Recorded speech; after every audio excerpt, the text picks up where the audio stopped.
June 26, 1942, a Royal Air Force Spitfire takes off from a base in southern England on what looks like a routine sweep over occupied France. The pilot is experienced, decorated. He survived some of the most brutal aerial combat of the entire war. And then, nothing. No radio call, no wreckage, no body, no witnesses. He simply disappears.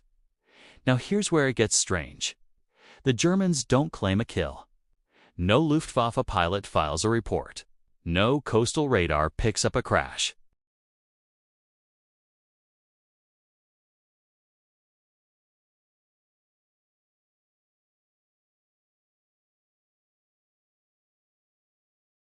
Brutally dangerous.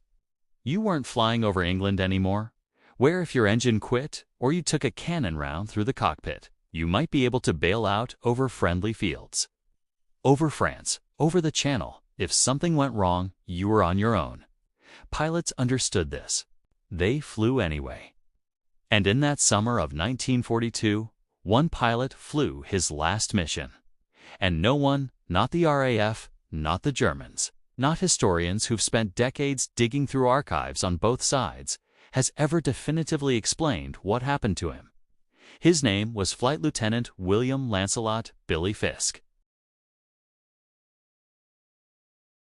And in the summer of 1942, he was one of the most quietly effective Spitfire pilots in RAF Fighter Command. Harold Godfrey wasn't a household name, even during the war.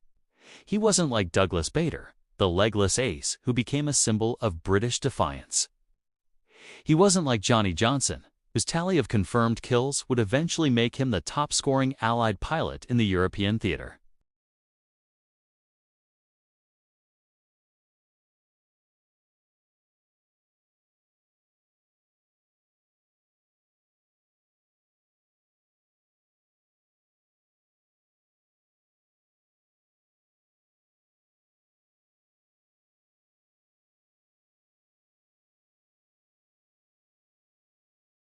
On the day Godfrey vanished, the sweep encountered exactly the kind of engagement that made these missions so costly.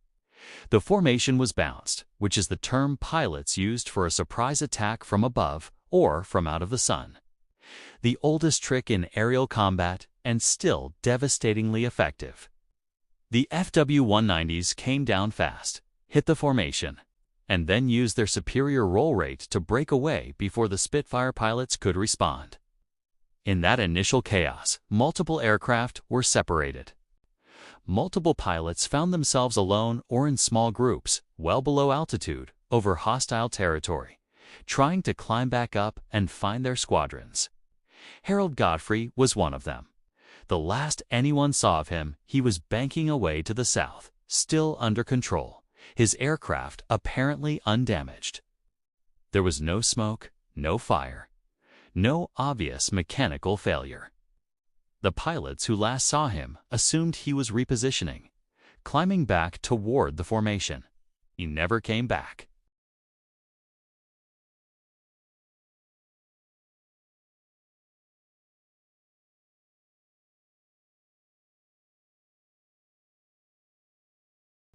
Because here's the thing about 1942 that doesn't always make it into the history books. There were pilots who vanished and turned up later, alive, having evaded capture and made it down through the French resistance escape lines into Spain. The escape and evasion networks, the Comet Line, the Pat O'Leary Line, others were extraordinarily well organized by the middle of the war. A downed pilot who landed in the right place, who kept his head, who made contact with the right people, could potentially disappear from the RAF's records and reappear months later in Gibraltar, alive and unaccountable for the intervening period.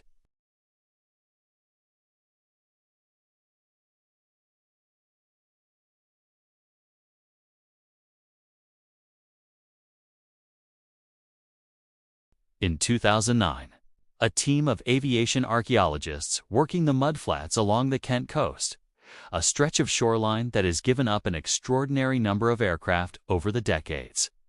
As erosion and shifting sands expose wreckage that's been buried since the war, found something. A Spitfire partially intact, submerged in tidal mud at a depth that had protected it from the worst of the deterioration. Now, and this is crucial, that alone doesn't prove anything. The Castle Bromwich factory produced thousands of Spitfires, and the losses over the Channel during 1941 and 1942 were severe. Any number of aircraft from that production run could be lying on the bottom of the Channel or buried in the coastal mud. But the archaeology team noted something strange about this particular wreck.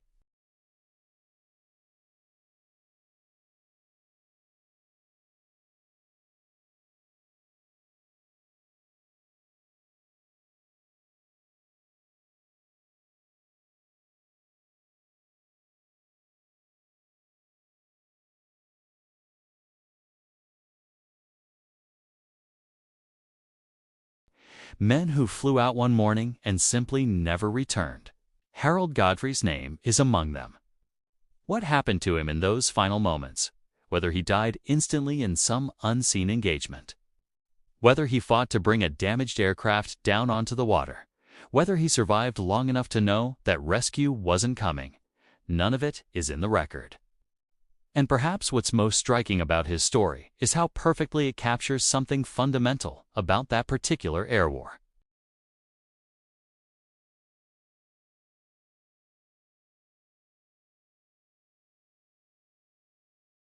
Whose families never got a better answer than missing, presumed killed.